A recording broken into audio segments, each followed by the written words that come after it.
I'm going to be very, very brief in my comments. I'm a Cypriot that makes a living in investing in the US. There are Americans making a living investing in Cyprus. So I think that's for more interesting things to say. A couple of things that I would add. One, if you look at the caliber of the parties represented here, I think it sort of highlights the level of interest in Cyprus. So we've got some of the leading hedge funds, private equity firms, investment firms here in New York. Third Point, Invesco, W.L. Ross, York Management.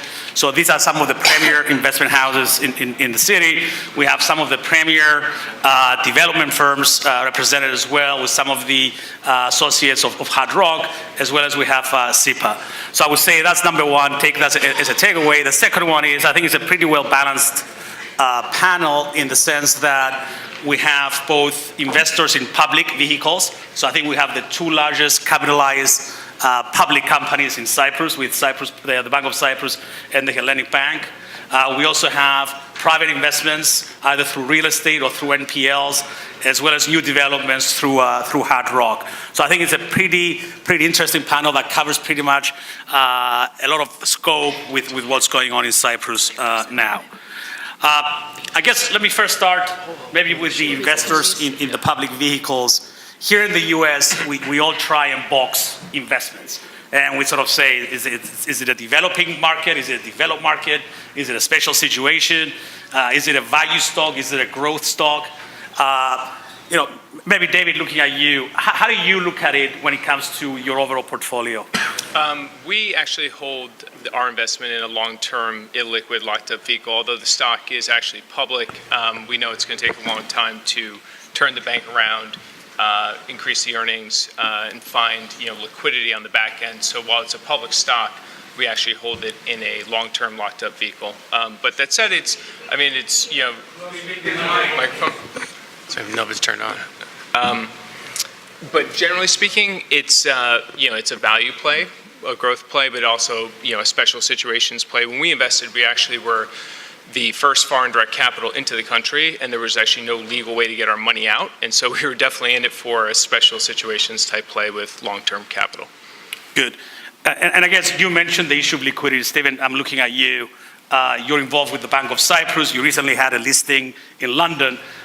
Nonetheless, if you look at publicly traded Cypriot companies, pretty light trading volume, even for a retail investor. Right. So for people that are here and they're sort of looking at ways to get exposed through a public investment, what's your take on that? And as mentioned before, maybe it's a pseudo private equity investment in a way, given the liquidity. It is, and we are a private equity firm. I call it, I guess, in a way, deep value or special situations. We bought at a fraction to book. But the view was, you want to be able to do everything out of the public purview because it gives you plenty of time to actually do a lot of the reform that you want to do with your management team. Obviously, when you have a mark-to-market exposure, even with small liquidity, it doesn't offer you that always. But what we cared most about in this case was you have a good runway for the bank to actually have 4 to 5 years to sort out what it needs to from its standpoint of its own internal reform. Obviously, the macro has gone very well from the standpoint of when we've done the investment, although the stock prices haven't reflected. That was one of the main things about why we actually did the listing. Everything stays domiciled. It is a Cypriot bank. Every asset that we've taken, we've done a huge amount to reduce exposure outside of Cyprus. So it is an island-centric bank with the UK piece as well. And now that we have the liquidity, the key point is it didn't necessarily matter early because special situations investors, some hedge funds, some locked up, some single stock funds don't need it. But as we start to see this transition to real institutional investors, with all due respect to what we are investing in sometimes, that's where we know that we're giving them that excess liquidity by what we're doing with the move to the UK. So the premium listing toward the end of this year is going to be a big step to that, but it wouldn't have happened without the ability of what we've done before. And I think that's a key thing for anybody that's looking into Cypriot listed companies, that ability to get excess liquidity. It's a small market anyway. We weren't going to be trying to trade out of it, and we're pretty constructive on what we've been able to do. So. Good. So let's just move from the one end, public vehicles, to completely the other end. Adam, I'm looking at you, and you're involved with the Hard Rock project. And what I told Adam before is how thrilled I was about the project. Now I don't have to go to Vegas. I can visit my family and visit Hard Rock in Cyprus soon. And I'm trying to figure out your thinking behind coming up with Cyprus as a location, beyond maybe the fact that if you take Vegas and Macau, maybe Cyprus is in the middle. But why don't you give us some background there? Yeah, sure. I think that the key thing to understand about any sort of casino investment is, at its core, it's really a real estate investment. So the points that make a real estate investment successful are its location and the ability to get people to and from that location. So in terms of the location of Cyprus, you have, within a 1,000-mile radius, you have about 373 million people, which is more than live within a 1,000-mile radius of Macau. Now, granted, when you go to, say, a 2,000-mile radius, Macau certainly surpasses Cyprus, but you have a sizable population within that 1,000-mile radius.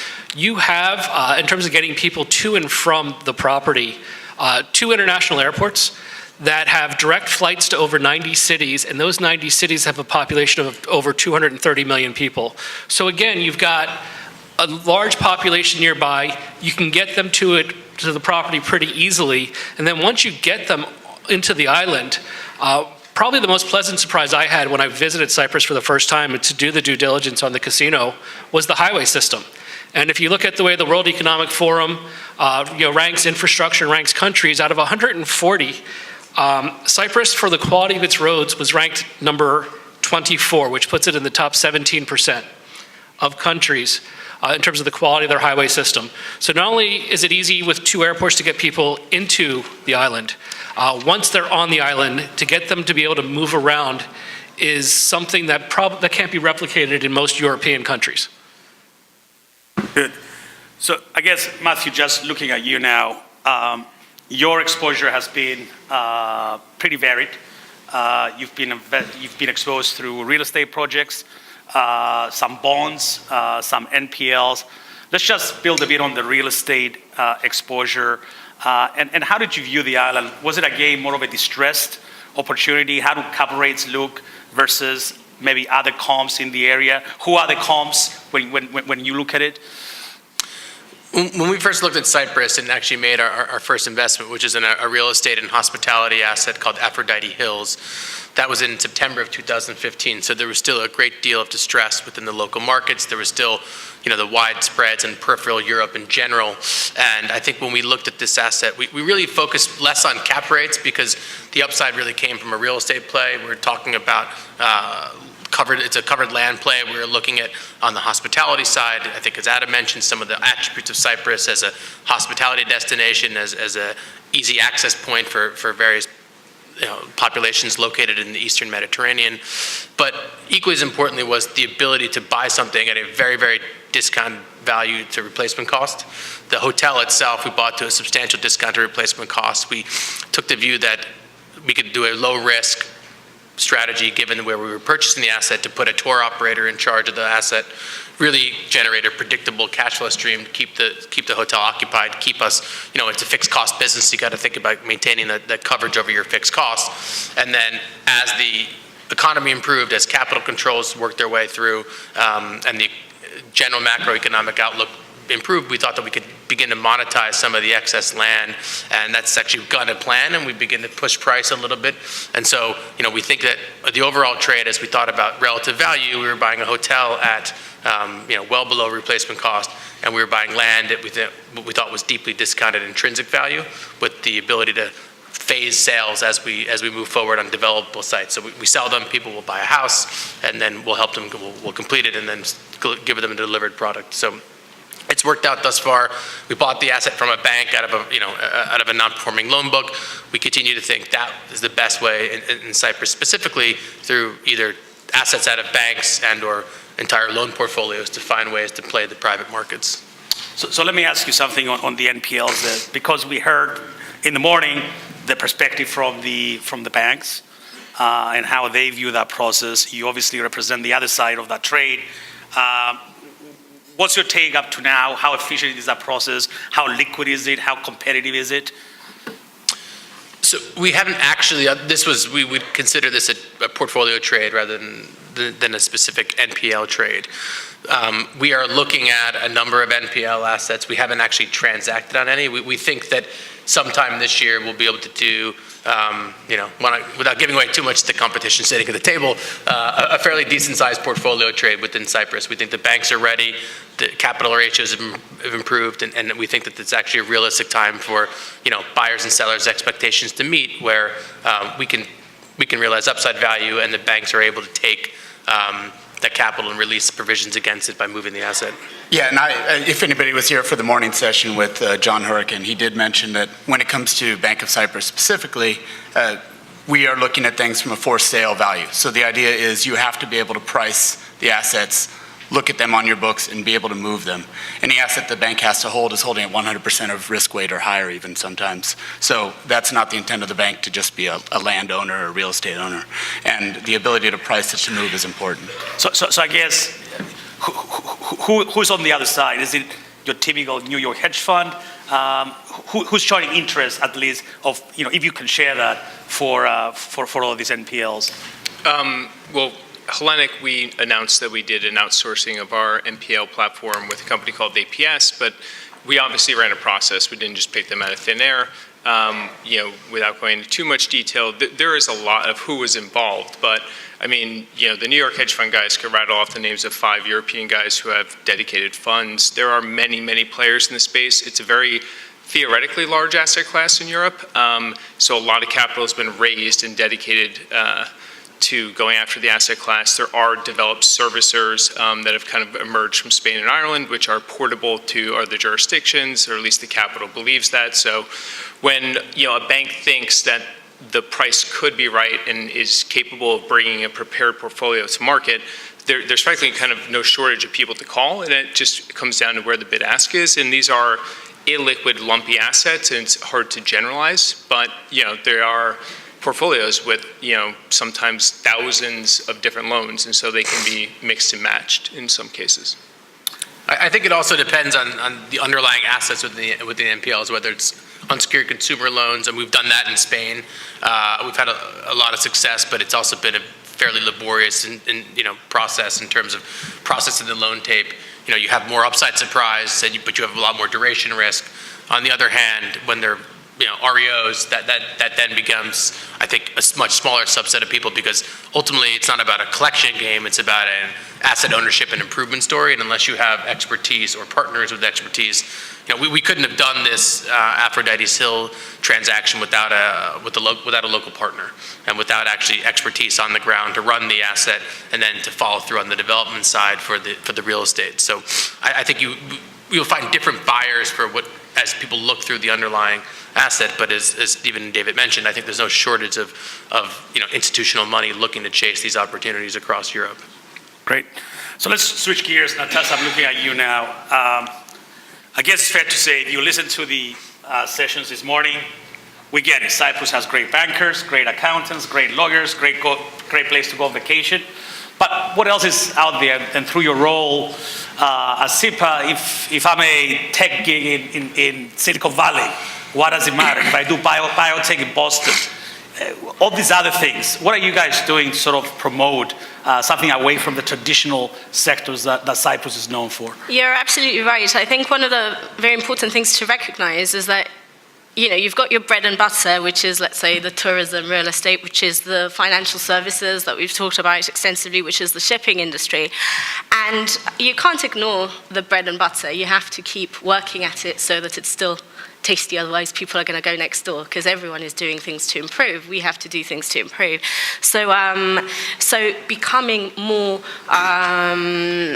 advanced in those sectors is very, very important. The large-scale projects, especially things like the casino, things like the marinas, are very important in forcing the sector to follow suit. So, you get the investors, you get the know-how, you get the ideas and the actual infrastructure, and then all the local companies will also have to follow. So we think that we are going to get, in terms of our strategy, to extend the tourist season, to upgrade the product. Same with shipping. We've got the privatization of the port that is going to allow us to fill gaps in the value chain. We've got, in terms of ship ownership, ship management, great presence in Cyprus, but we could do more by linking shipping in with the energy and becoming a logistical center as well. So how does that happen with the port privatization, with better services being offered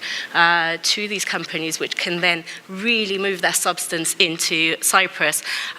With financial services, investment funds is another area where we've seen a lot of progress, and the legislative reform that's happened has really helped. We've tripled our assets under management, and I think now with passporting issues potentially arising with Brexit, with UK-based funds, Cyprus can feature and is featuring. So it's a case of looking at the traditional sectors under a new light and enhancing them and making them more competitive.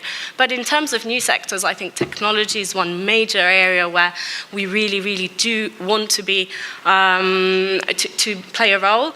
And I think that the high level of tertiary education in Cyprus is really key, because what we're seeing is the private sector and big companies like the Big Fours and others really investing into knowledge and helping universities and helping young entrepreneurs to build a product and to enhance it. And I think that is going to have a key role to play in enhancing our knowledge-based economy.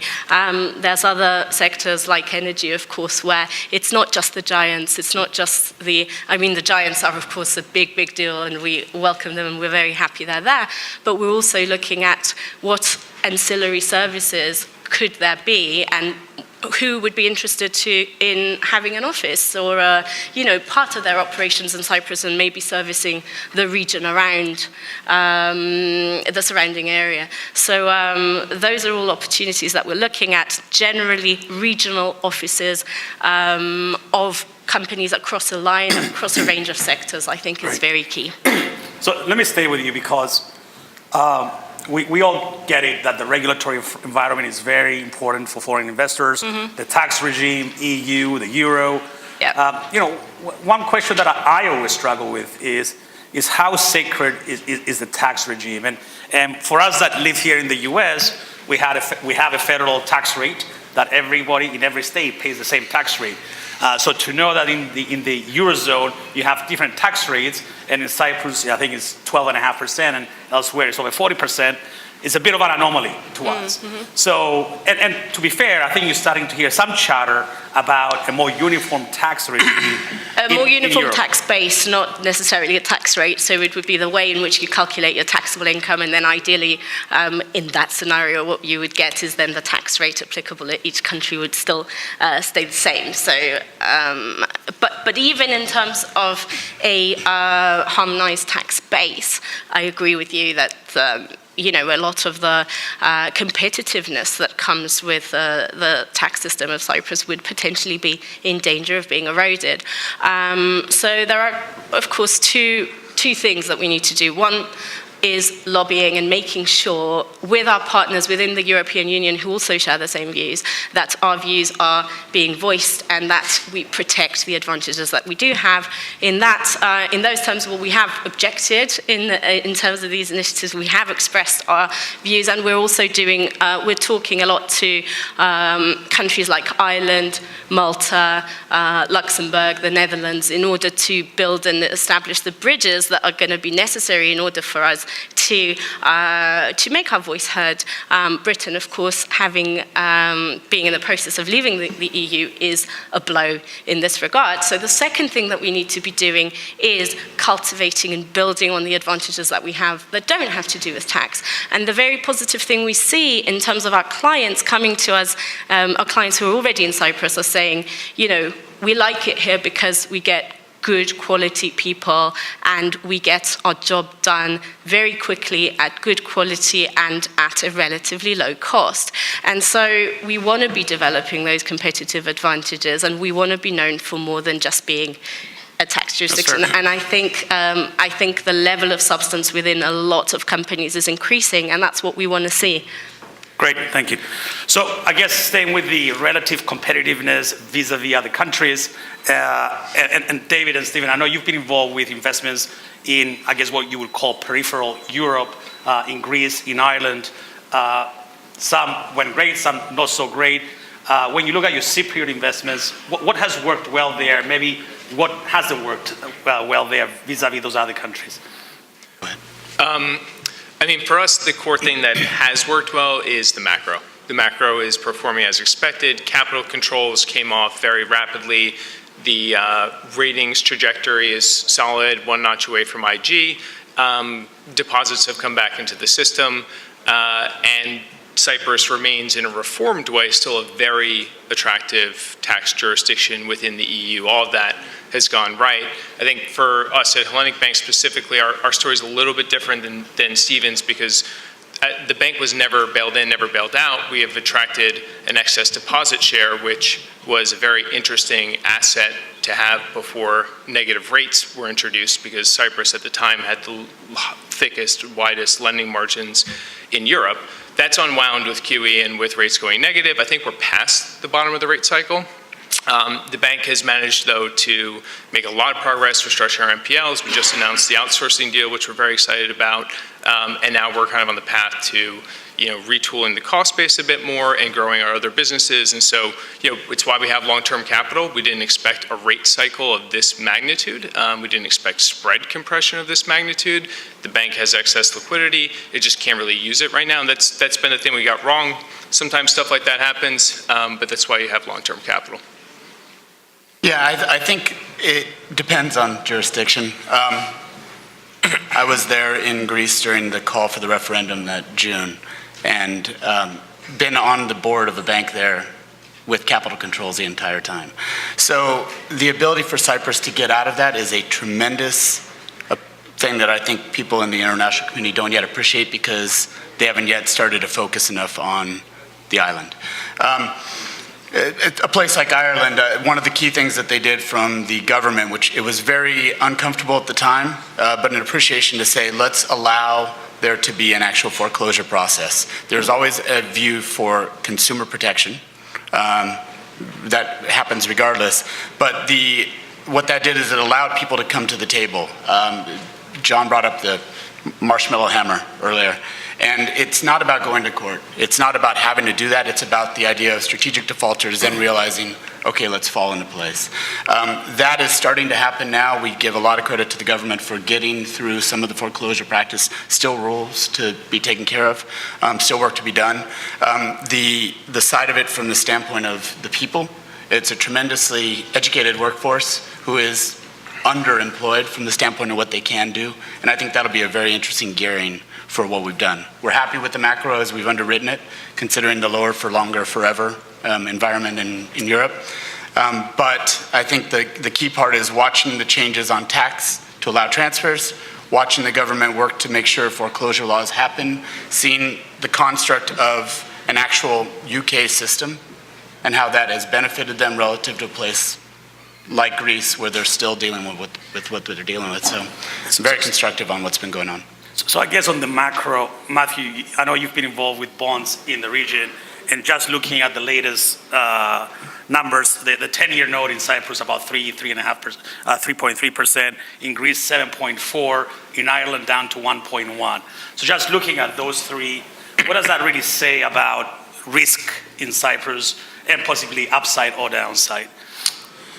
Yeah, I mean, without giving you a price target on Cypriot government bonds, I can say that, what you're seeing there is excess spread for geopolitical risk, which I think is fairly obvious in Greece. We follow that situation incredibly closely. It remains, I think, fairly opaque on one hand, yet, I think most people, including the Germans, understand how to get it resolved. It's just about getting from here to there.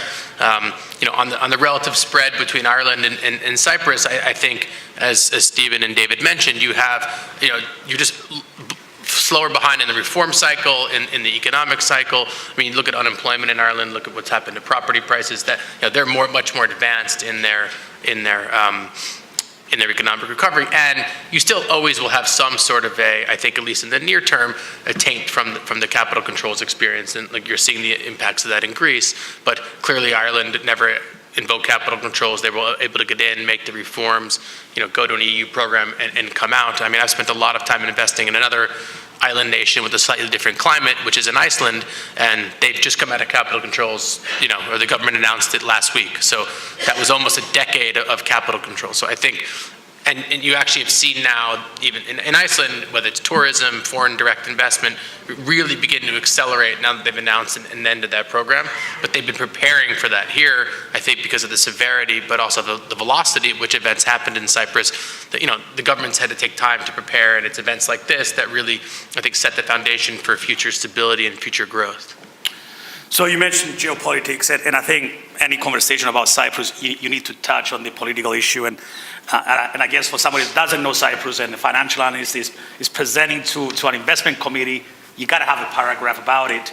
And the punchline is clearly a heavily militarized area, a disputed part of the island. You cannot trade with the largest economy in the region. We're not alone. I mean, you look at our neighbors, they all have similar issues. You could arguably say that Israel has similar issues.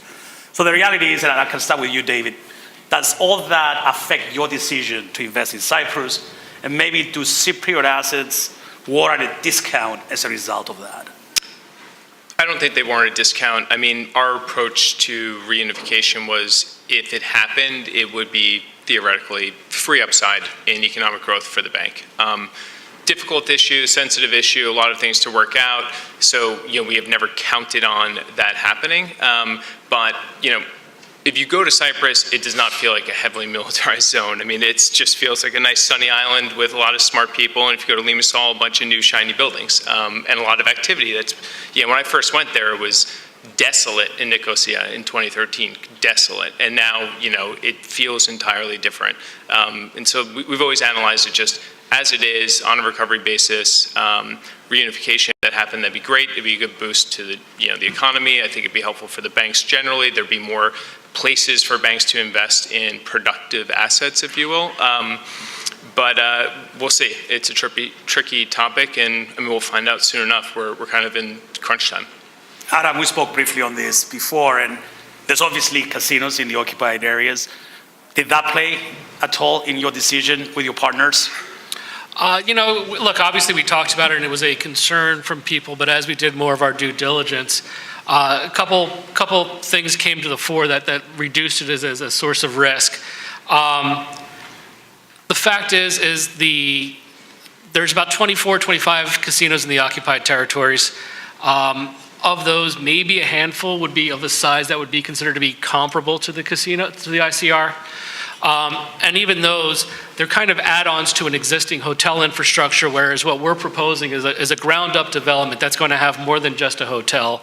I don't know how many people have been to the Atlantis in the Bahamas, but the pool structure that they're putting into the ICR is going to be very comparable to that. There's going to be nightclubs, there's going to be wedding chapel, meeting space, that you're not going to be able to kind of retrofit into some of those other properties in the northern part. The other benefit that we have that the casinos in the northern part of the country don't have is we have two global brands, and we term it almost as East meets West. And Melco International and Hard Rock International came together to form a joint venture to operate the casino. Melco owns casinos in Macau, the Philippines, and Vladivostok. They've got about 2 million people in their database, a very well capitalized company, about $4 billion in revenue in 2015. Hard Rock is arguably the most well-known brand name in the world. I'd put it up there with Coca-Cola and McDonald's. They've got venues in 210 venues in about 68 countries. Of those 68 countries in which they have venues, 41 countries have direct flights to Cyprus, where they already have a Hard Rock Cafe or some other venue. So they've got brand awareness there. So we think that what we bring in terms of management of the ICR will set us apart from any potential competition in the north. And then the other fact is if there is reunification, then they're going to have to comply with the same laws that they haven't really necessarily had to comply with yet. And that's, again, there's going to be a trust issue with the customers, and we're going to have a head start in bringing those customers into the property that we think will negate, almost negate this as a risk. Great. So I guess on the topic of people and what I did, I actually spent some time looking at who's involved with your investments. And it's a pretty impressive roster of, for example, people that you have in the two banks or your board of directors. I would say probably at least half, maybe in certain cases, are non-Cypriots, Brits, Americans, Germans. As I said, high caliber, but also more importantly, at the executive level, you were able to bring people within your executive teams from overseas. And just for the sake of argument, I looked at the 4 largest Greek banks out there. I couldn't spot a single non-Greek or at the C-suite level, and some appear to be sort of political appointees to me. So looking at you two, how important is that? How were you able to attract people of that caliber? And maybe what was their experience like up to now? I'll start that. And I can argue only a little bit because I agree with you on the C-suite at Eurobank, but we're doing what we can from the standpoint of the board. It's important in that one of the best things about it, frankly, was the fact that the Cypriot people, after the bail-in, said, we acknowledge that we need some help, and we could use it from people that are in London, from people that are in Europe, from people in the US even. Just bring some resources to bear. And that willingness is something that's pretty rare to find because it was an acknowledgement of the value add that can come from outside. We are fortunate in the fact that we've been able to assemble a good team when it came to, hats off to everything John Hurricane and his team have been able to do. As important when it comes to some of the work we're doing on the NPL side, we want to do it in-house, but we're bringing resources to bear from KPMG's secondments. So there's not only a willingness to bring outside resources, but also work with the team that's on the ground so that when things get better, you have that institutional knowledge still at the bank. That's as important as anything. We wanted to build a team that really represented the shareholder base. We wanted to build a team that represents what could be an important go forward for the country. I think for whoever else would come in a C-suite role or even a governance role from the board, I think that they'll see that the rule of law makes sense, what's been done from the government makes sense, so they're coming into a cohesive story, which is something that can be governed, can be driven, and frankly, there are 3 banks that are going to be driving a lot of the economic growth, not only from taking care of what we already have on the books, but for all the future growth and things we've talked about already, like fund management, new tech investment, et cetera. So I think it's a much easier story than it was when we were in 2011, 2013. Yeah, and I think that's the reason you're seeing that is largely, from my perspective, it was less so because we went out deliberately to get foreigners. It was more that we had specific needs. We were going to put the best guy in the seat, and foreigners were interested in coming to Cyprus. When they came, they saw what the living conditions were. They got to know the workforce. Again, you've heard it 100 times today, but work gets done well in Cyprus, particularly by the financial service, the real services part of it. And the system works very well, very highly educated people, a lot of cross-pollination with the UK, as you've heard today, not just in the legal framework, but educationally. There's a lot of people, we've actually kind of almost developed a little niche bringing Cypriots back from London within Hellenic Bank. We've had numerous hires, even hiring whole families almost and bringing them home for different parts of the bank. But it speaks to the quality of life. It speaks to the people you get to work with while you're there, the opportunities in Cyprus, the tax benefits if you're EU resident are real, and lots of sunshine. Great. If I may add a quick point, the other important contribution from the international community is also the consulting work that's been done in terms of modernizing the legislative framework, both for the foreclosure law, where the Irish model was used, and it's it had a proven track record of working, and we were able to adapt that into our own legislation, but also in terms of the investment funds law, where again, international experts were used in order to design and look at, what what do we need to do?